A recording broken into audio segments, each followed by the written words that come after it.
তোমার রব কি দিয়ে তৈরি বলো। ও মুহাম্মদ, আমরা মানুষ মাটির তৈরি, ফেরেশতারা নূরের তৈরি, আর জিন জাতি হলো আগুন দিয়ে তৈরি, আমাদের ঘরের আসবাবপত্রগুলো কাঠের তৈরি। এবার বলো তোমার আল্লাহ কিসের তৈরি?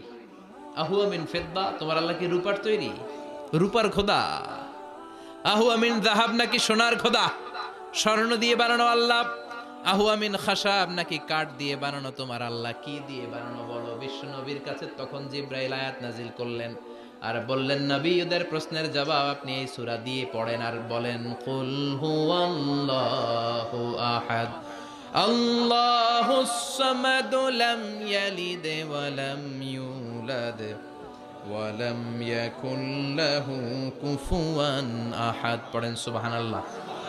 এই ব্যাকগ্রাউন্ড ফজিলত সব শুনে সূরাটা একটু নরম হয়ে আসছে না? এখন এখন নরম নরম লাগে না? মনে হয় যে বুঝতেছি, মনে হচ্ছে যে সহজ হয়ে গেছে, ঠিক কিনা? এবার দেখেন অর্থ আরো সহজ। আল্লাহ বললেন কুল, কুল মানে বলো।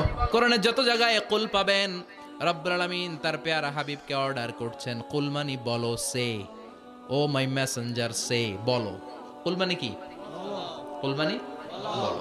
হে নবী, আপনি বলেন, হু আল্লাহ, তিনি হচ্ছেন আল্লাহ, আর তিনি হচ্ছেন আহাদ, অদ্বিতীয়, এক এবং একক, অদ্বিতীয়।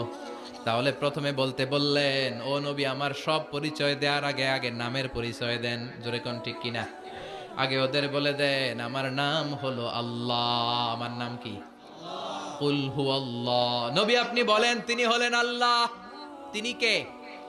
আল্লাহ বলছেন, ইন্নানি আনাল্লাহু লা ইলাহা ইল্লা আনা ফা'বুদনি ওয়া আকিমিস সালাতা লিযিকরি। ইন্নানি আনাল্লাহ, আমি হলাম আল্লাহ। তিনি কে? জোরে বলেন।